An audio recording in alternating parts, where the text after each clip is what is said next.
મિત્રો, સંખ્યાબંધ લોકોએ આજે પુષ્ટિ કરી છે કે દિલ્હી મુંબઈ એક્સપ્રેસવેનો જે અંકલેશ્વરથી કિમ સુધીનો ભાગ હતો, જે ખુલ્યો નહોતો, એ હવે ખોલી દેવામાં આવ્યો છે. એટલે કે વાહનો અમદાવાદથી વડોદરાનો એક્સપ્રેસવે તો હતો જ, વડોદરાથી અંકલેશ્વર સુધીનો, પુનગામ સુધીનો એક્સપ્રેસવે હતો, એનો પણ ઉપયોગ કરતા હતા.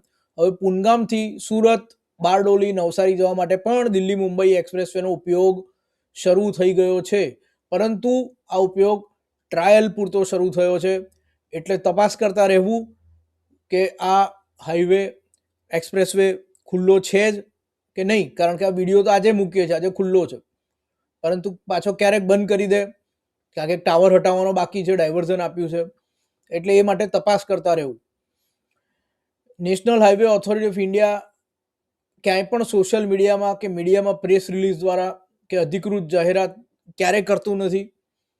અને એના કારણે આજે એક બીજો ઘટનાક્રમ થયો છે, અને એ પણ ખૂબ મહત્વનો છે કે આ પુનગામ જે અંકલેશ્વરથી આવી જઈ શકાતું હતું, અંકલેશ્વરથી પુનગામ, પુનગામથી અંકલેશ્વર, આ એક્સપ્રેસવે પરથી અહીંયા એક ઢાળ, અને ઢાળમાંથી ઉતરી અને અંકલેશ્વર જવાતું આવતું હતું. પરંતુ એ રસ્તો આજે બંધ કરી દેવામાં આવ્યો છે, કારણ કે આ એક્સપ્રેસવે ચાલુ કર્યો, દિલ્હી મુંબઈ એક્સપ્રેસવેનો, વડોદરા, નર્મદા નદી અને ત્યાંથી સુરત જવાનો રસ્તો આખો ચાલુ થઈ ગયો આજે. તો અહીંના વાહનો આ ઢાળ પર ચડીને અંકલેશ્વરવાળા એક્સપ્રેસવે પર આવીને ખલેલ ન પહોંચાડે અને કોઈ અકસ્માત ન થાય, અને અહીંથી ઉતરતા વાહનો પણ ટ્રાફિક સ્લો ન કરે, એ માટે આ અંકલેશ્વર તરફનું જે આખો જે રસ્તો છે પુનગામથી ખુલતો, એ બંધ કરી દેવામાં આવ્યો છે. એમાં પરમેનન્ટ બેરિકેડિંગ કરી દેવામાં આવી છે, વ્યવસ્થિત જમીનમાં ઊંડી ઉતારીને. અને એટલે આ પુનગામથી અંકલેશ્વર અને અંકલેશ્વરથી પુનગામ જવાનો રસ્તો બંધ છે. માટે આપે અંકલેશ્વર જવું હોય તો આપે અહીં દહેગામથી જ ઉતરી ભરૂચ થઈ અને અંકલેશ્વર જવું પડશે, અથવા અંકલેશ્વરથી દિલ્હી મુંબઈ એક્સપ્રેસવે પર ચડવું હોય તો પણ અંકલેશ્વરથી ભરૂચ અને આ દહેગામ થઈ અને આ દિલ્હી મુંબઈ એક્સપ્રેસવે પર ચડી શકાશે.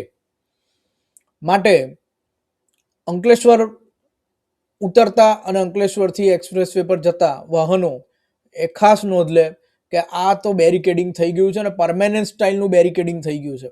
હવે પ્રશ્ન એ છે કે તો પછી શું ભવિષ્યમાં અંકલેશ્વર આ પુનગામવાળો રસ્તો ક્યારે પણ ખુલશે કે નહીં?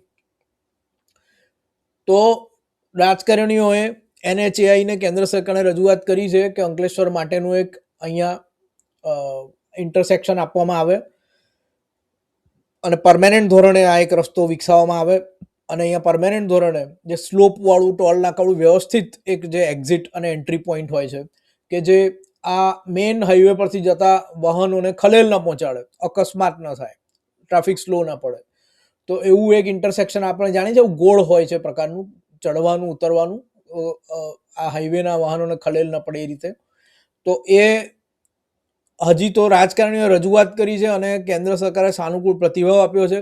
ઇન્ટરસેક્શન થશે પણ ખરું, પરંતુ એમાં ઘણો સમય લાગશે એના કન્સ્ટ્રક્શન માટે, એની જમીન લેવા માટે. અહીંયા તમારે આખો ગોળ રસ્તો બનાવવો હોય ઢાળવાળો, તો એ ઘણો સમય લે એવું અત્યારે તો લાગે છે. અને માટે હાલ પૂરતું આ ચેપ્ટર બંધ થયું છે, અંકલેશ્વરથી એક્સપ્રેસવે ચડવાનું ઉતરવાનું. એટલે અંકલેશ્વર વાળાઓએ તો ભરૂચ દહેગામવાળો રસ્તો જ વાપરવો પડશે, અથવા સાઉથમાં જઈને. પરંતુ તો આજે બે મોટા સમાચાર છે. એક, આ એક્ઝિટ બંધ થઈ ગઈ છે, એક્ઝિટ એન્ટ્રી પુનગામથી. અને બીજું કે અમદાવાદથી સુરત સુધી સડસડાટ જઈ શકશો ખૂબ ઓછા સમયમાં, નવસારી બારડોલી સુધી જઈ શકશો. ટ્રાયલ માટે આ રસ્તો ખુલ્લો મૂકી દેવાયો છે. આ રસ્તો જો ટ્રાયલ દરમિયાન જણાય કે પેલો જે ટાવર છે, જે અગાઉના વિડીયોમાં આપણે બતાવ્યું, એ ટાવર એક્ઝેક્ટ રસ્તાની વચ્ચે રસ્તો બ્લોક કરે છે, ડાયવર્ઝન આપ્યું છે. તો એ ડાયવર્ઝન કેવા પરિણામો આપે છે, વ્હીકલની સેફટી કેવી છે રાત્રિના સમયે પણ, એ તમામ બાબતો પર ચાંપતી દેખરેખ રાખી અને પછી આ હાઈવે પરથી જ્યારે આ ટાવર હટાવવાનો થશે ભવિષ્યમાં, ત્યારે એને બંધ કરવામાં આવશે પાછો. 1-2 દિવસ બંધ રહી શકે છે જ્યારે ટાવરના રિલોકેશનનું કામ થાય ત્યારે. પણ અત્યારે ટેમ્પરરી આજે 10મી જાન્યુઆરીની સ્થિતિએ અમદાવાદથી વડોદરા, વડોદરાથી નર્મદા નદી ક્રોસ કરી દિલ્હી મુંબઈ એક્સપ્રેસવે પર આ કિમ, સુરત, બારડોલી, નવસારી ઝડપથી પહોંચી શકો છો. આજના દિવસે ટેમ્પરરી આ એક્સપ્રેસ વે ખુલ્લો મૂકી દેવામાં આવ્યો છે, જેની ઘણા સમયથી રાહ જોવાઈ રહી હતી.